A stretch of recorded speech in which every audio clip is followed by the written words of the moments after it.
ऐसा है, मैं बताता हूं। गाल बजाने के लिए कोई भी कुछ गाल बजा देता है, काम करती है। पप्पू यादव जी के पास कोई काम नहीं, कितना वोट से जीते हैं? 20-25 हजार वोट से नहीं जीते हैं।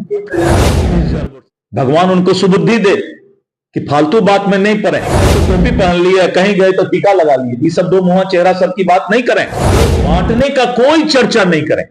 समाज कैसे जुड़ सकता है इसकी चिंता करें। अब समाज के लोग यही पसंद है ना, मोबाइल डिस्चार्ज होता है तो रोज चार्ज करते हैं, तो आजकल नेता लोग भी रोज डिस्चार्ज हो जाता है और चार्ज होने के चक्कर में इधर उधर जाता है, फिर कुछ बोलता है, फिर दिन भर मीडिया वाला उसके बात को आगे बढ़ाते रहता है। यही सब काम रह गया और क्या रह गया।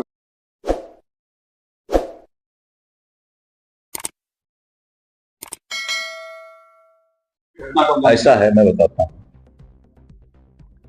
गाल बजाने के लिए कोई भी कुछ गाल बजा देता है, कानून अपना काम करती है।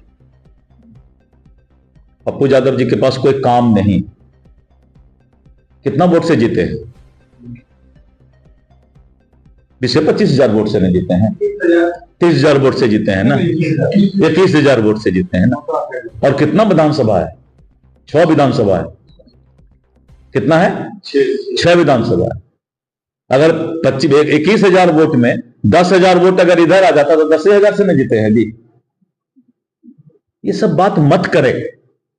भगवान उनको सुबुद्धि दे कि फालतू बात में नहीं पड़े, कि कहीं गए तो टोपी पहन लिया, कहीं गए तो टीका लगा लिए, ये सब दो मुंहा चेहरा सब की बात नहीं करें।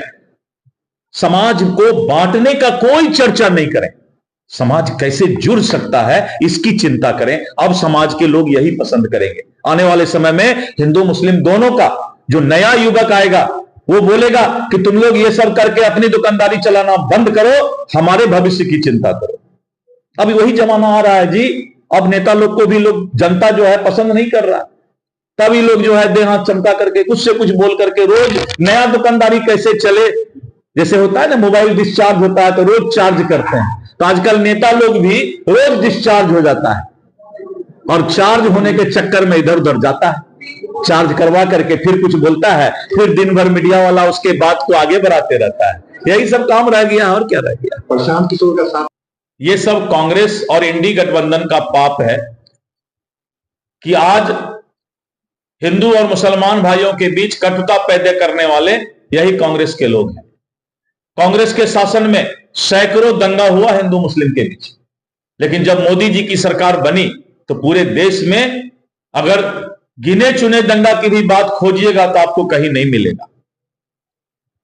कांग्रेस ने एक 20 पिलाने का काम किया है यहां समाज को कि किसी तरह आपस में बांटो। अंग्रेज चला गया, लेकिन अंग्रेज ने एक स्लोगन दिया था, डिवाइड एंड रूल, समाज को बांटो और राज करो। आज बीजेपी को समाज को बांटने की आवश्यकता नहीं है, क्योंकि यहां पर सनातन और हिंदू 80% से ज्यादा है, तो हमको क्यों बांटने की आवश्यकता पड़ेगी। लेकिन उन लोगों को लगता है कि किसी भी तरीके से मुसलमान भाई को डरा के रखो, जात पात में बांट के रखो, और इसी तरह करके आप कश्मीर में देखते थे पहले पत्थरबाजी होता था। कौन कराता था पत्थरबाजी?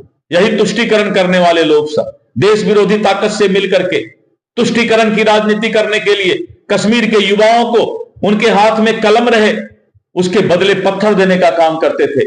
नरेंद्र मोदी जी की सरकार आई और वहां के युवाओं को कहा कि तुम्हारा काम पत्थर फेंकना नहीं है, तुम्हारा काम देश के मुख्य धारा में जुड़कर इस देश के अंदर एक अच्छा नागरिक बनने का है। और आज जम्मू कश्मीर में सभी पत्थरबाज गायब हो गए।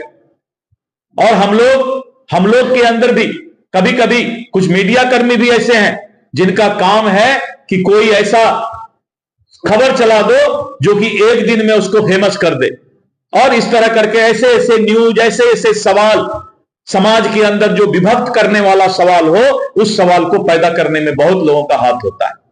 इसीलिए हम सभी से अनुरोध करते हैं, चाहे वो हमारे मीडिया के लोग हों, चाहे हमारे राजनीतिक दल के लोग हों, समाज को कैसे जोड़ना है इसकी चिंता करना चाहिए। और ये जो पत्थरबाजी होता है समाज में, रामनवमी जुलूस पर हो, ताजिया पर हो, इस तरह का जो होता है, ये इंसानियत नहीं है, ये राक्षसी रूप है। इसको रोकने की जरूरत है समाज में।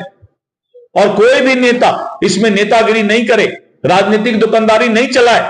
क्यों कोई पत्थर फेंकेगा, चाहे वो मुसलमान भाई के ताजिया पर हो, चाहे वो रामनवमी पर हो, या कोई धार्मिक जुलूस पर हो। एक दूसरे का स्वागत करना सीखे, एक दूसरे का आदर करना सीखे। जब वो ताजिया लेकर आए तो कोई उसको शरबत पिलाए, जब ये रामनवमी का जुलूस लेकर जाए तो मुसलमान भाई ये बोले कि हमारे मोहल्ले से आओ, हम तुमको खीर खिलाएंगे। ये माहौल बनाने की बात नेता नहीं करता है, नेता उस पर टीका टिप्पणी करने का बात करता है। ये पाप कभी भगवान माफ नहीं करेगा, अल्लाह माफ नहीं करेगा। जो उन पर टीका टिप्पणी करता है, जो उसको जोड़ने की बात करे, जो खीर खिलाने की बात करे, जो शरबत पिलाने की बात करे कि हमारे मोहल्ले से जाओ हम तुम्हें शरबत पिलाएंगे, हमारे मोहल्ले से जाओ हम तुम्हें खीर खिलाएंगे, ये गंगा जमनी लाने की जरूरत है। इसलिए अगर इस तरह की घटना घटती है तो इसके पीछे इंडी गठबंधन का जो 60 साल का पाप है इस देश में, उसी पाप को आज तक हम राक्षसी प्रवृत्ति में ढोने का काम कर रहे हैं।